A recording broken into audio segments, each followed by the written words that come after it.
गुरुर्ब्रह्मा गुरुर्विष्णु गुरुर्देवो महेश्वरः गुरु साक्षात् परब्रह्मा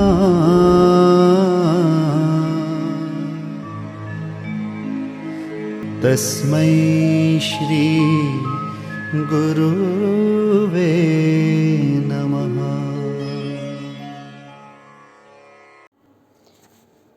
हरिओम विद्यार्थी मित्र, आज हम पाठ 3 क्या निराश हुआ चाहिए पाठ समझेंगे। उनका लेखक है हजारी प्रसाद त्रिवेदी और साहित्य प्रकार है निबंध। हजारी प्रसाद त्रिवेदी का जन्म सन 1907 में हुआ था और निधन सन 1979 में हुआ था। आचार्य हजारी प्रसाद त्रिवेदी का जन्म बलिया यानी कि उत्तर प्रदेश जिले के दुबे के छपरे नाम के गांव में हुआ था। वह एक हिंदी विभाग के प्रोफेसर तथा अध्यक्ष पद पर कार्य किया। भारत सरकार ने उन्हें पद्म भूषण की उपाधि से सम्मानित किया।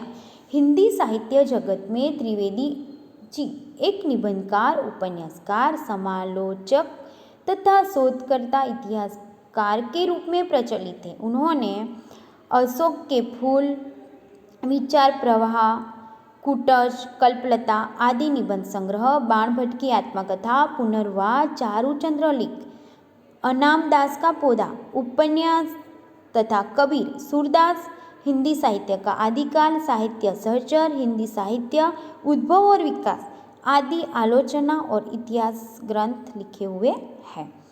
तो इस निबंध में लेखक कहना चाहते हैं कि आज हमारे समाज में अनेक बुराइयां आ गई हैं। झूठ, बेईमानी, धोखेबाजी, भ्रष्टाचार आदि की घटनाओं से अखबार भरे रहते हैं, लेकिन उसका अर्थ यह नहीं है कि समाज में अच्छी बातें नहीं हो रही है। समाज में अच्छे तत्व आज भी बचे हुए हैं, इसलिए हमें निराश नहीं होना चाहिए। ठीक है, तो आज लेखक क्या कहना चाहते हैं कि मेरा मन कभी कभी बैठ जाता है। समाचार पत्रों में ठगी, डकैती, चोरी, तस्करी और भ्रष्टाचार के समाचार भरे रहते हैं। आरोप प्रत्यारोप का कुछ ऐसा वातावरण बन गया है कि लगता है देश में कोई ईमानदार आदमी ही नहीं रह गया। यह सही है कि इन दिनों कुछ ऐसा माहौल बना कि ईमानदारी से मेहनत करके जीविका चलाने वाले निरीह और भोले भाले श्रमजीवी पिस रहे हैं और झूठ तथा फरेब का रोजगार करने वाले फल फूल रहे हैं। देखो, युग बदलता है तो आदर्श भी बदलते हैं। पुराने कायदे कानूनों की जगह नए कायदे कानून आते हैं, इनमें अंतर तो होता ही है। आज की स्थिति भी कुछ ऐसी ही है, उसमें कुछ नया नहीं है। हर परिवर्तन के बाद ऐसा ही होता है। तो क्या कहा है कि भारतवर्ष ने कभी भी भौतिक वस्तु के संग्रह को बहुत अधिक महत्व नहीं दिया है। उसकी दृष्टि से मनुष्य के भीतर जो महान आंतरिक गुण स्थिर भाव से बैठा हुआ है वही चरम और परम है। तो कहा गया है कि भारत ने कभी भी भौतिक वस्तु के संग्रह को महत्व दिया ही नहीं है। देखो, हमेशा आध्यात्म को ही महत्व दिया गया है। मनुष्य में लोभ, मोह, काम, क्रोध आदि विकारों का होना स्वाभाविक है, पर भारत ने इन पर संयम रखने पर जोर दिया है। देखो, आज देश में कृषि, उद्योग, वाणिज्य, शिक्षा आदि क्षेत्रों में विकास होना चाहिए, परंतु जिन लोगों पर उनके विकास की जिम्मेदारी है वे लक्ष्यों को भूल गए हैं।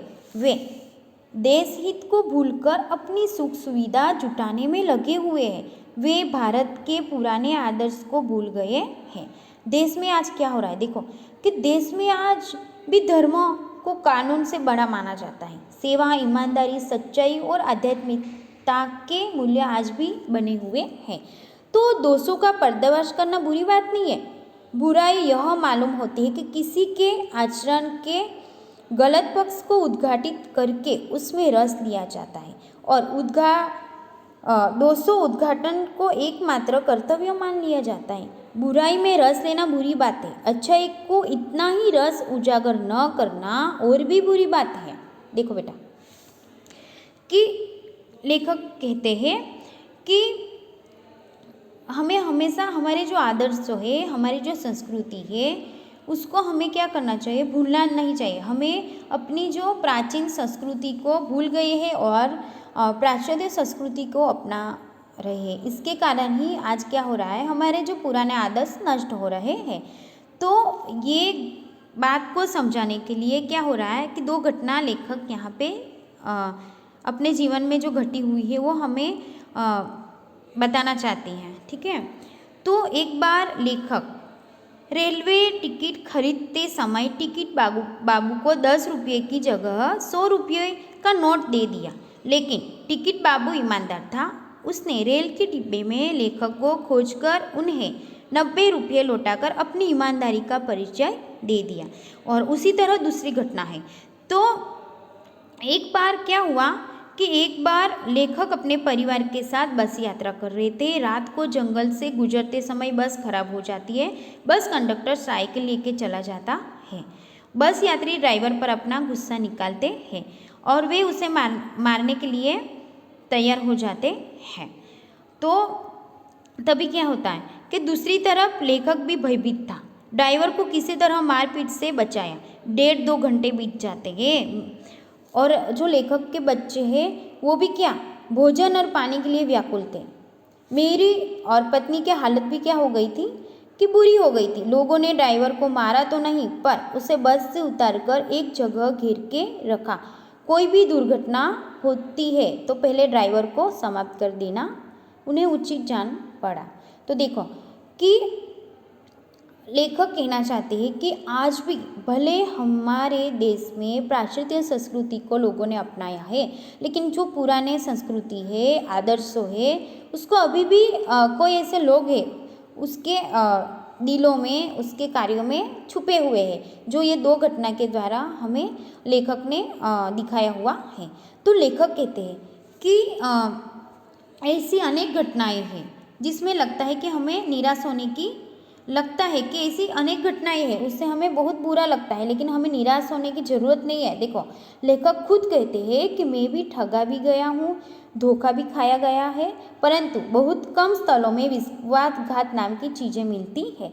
केवल उन्हीं बातों का हिसाब रखें जिनमें धोखा खाया है तो जीवन कष्टकर हो जाएगा, परंतु ऐसी घटनाएं भी बहुत कम नहीं है जब लोगों ने अकारण सहायता की है, निराश मन को ढाढ़स दिया है और हिम्मत बढ़ाई है। तो हमें क्या करना चाहिए कि हमें देखो हमेशा हमें क्या करना चाहिए कि नेगेटिव पॉइंट को हमें क्या कर देना चाहिए, निकाल देना चाहिए। हमेशा पॉजिटिव थिंकिंग रखनी चाहिए। ठीक है, तो હવે આપણે ગુજરાતીમાં એનો ભાવાર્થ સમજીશું। તો આજનું જે વાતાવરણ છે એ કેવું છે કે આજનું વાતાવરણ એ કેવું છે કે આજનું વાતાવરણ છે એ ચારે તરફ ચોરી, ઠગાઈ, લૂંટપાટ, દાણચોરી, ભ્રષ્ટાચાર જેવી ઘટનાઓ જોવા મળે છે। વર્તમાનપત્રમાં ખોટી ઘટનાઓથી ભરેલી હોય છે। ઊંચા પદો પર બેઠેલા લોકો હંમેશા શું કરે છે કે બેઠેલા લોકોના ચરિત્રો પર હંમેશા દોષપૂર્ણ દેખાય છે। કોઈ કંઈ પણ કામ કરે તો લોકો એમાં દોષ શોધવા માંડે છે। મહેનત કરનારા લોકોની સ્થિતિ ખરાબ છે અને મહેનત ન કરનારા સુખ ભોગવે છે। જુઓ કે આજે શું કરી રહ્યા છે કે આવું પણ આપણા દેશમાં થઈ રહ્યું છે કે જે મહેનત કરે છે એ દુઃખ ભોગવે છે અને મહેનત નથી કરતા એ સુખ ભોગવે છે।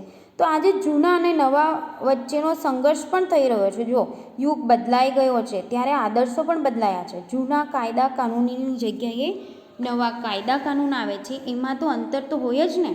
નવા જમાનાની સ્થિતિમાં એવી જ છે, કંઈ એમાં કશું નવું હોતું નથી। દરેક પરિવર્તન પછી આવું થાય છે। આજે લોકો શું કરી રહ્યા છે જુઓ કે આજે ભારતે કદી પણ ભૌતિક વસ્તુનો સંગ્રહ કર્યો નથી, મહત્ત્વ આપ્યું નથી, પણ આજના લોકો ભૌતિક વસ્તુને વધારે સંગ્રહ કરવામાં માને છે। આપણે તો આધ્યાત્મિકતાને જ આપણે મહત્ત્વ આપીએ છીએ। તો મનુષ્ય લોભ મોહ કામ ક્રોધ વગેરે વિકારો હોવા સામાન્ય છે, પરંતુ ભારતે આ બધા પર સંયમને મહત્ત્વ આપ્યું છે. તો આજે આપણે શું કરી રહ્યા છે? આપણે લક્ષ્યની ઉપેક્ષા કરી રહ્યા છે અને એને પરિણામ ભોગવવું પડે છે.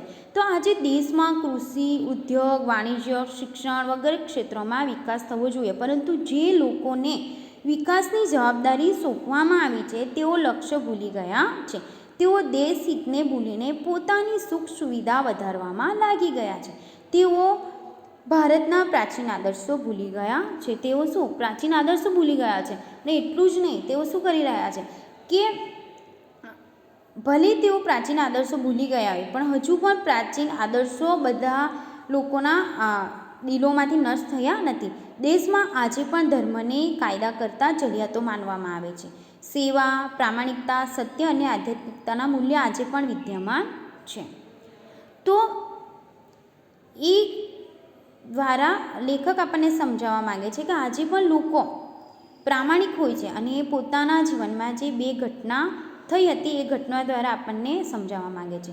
તો એકવાર લેખક શું કરે છે? રેલવેની ટિકિટ ખરીદતી વખતે ટિકિટ માસ્તરને 10 રૂપિયાની જગ્યાએ 100 રૂપિયાની નોટ પકડાવી દે છે, પરંતુ ટિકિટ માસ્તર પ્રામાણિક હતા. તેમણે રેલવેના ડબ્બામાં લેખકને શોધીને 90 રૂપિયા પાછા આપીને પ્રામાણિકતાનો પરિચય આપે છે. એ જ રીતે જુઓ કે એકવાર બીજી ઘટના બને છે કે બસ કંડક્ટર શું થાય છે કે બસ કંડક્ટર અને ડ્રાઈવરની સજ્જનતાને કારણે એકવાર શું ઘટના બને છે? તો એક વખત લેખક પોતાના કુટુંબ સાથે બસ દ્વારા મુસાફરી કરી રહ્યા હતા.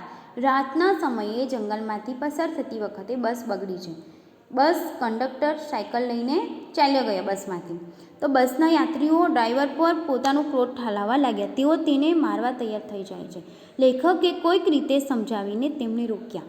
એટલામાં બસ કંડક્ટર નવી બસ લઈને આવી ગયો.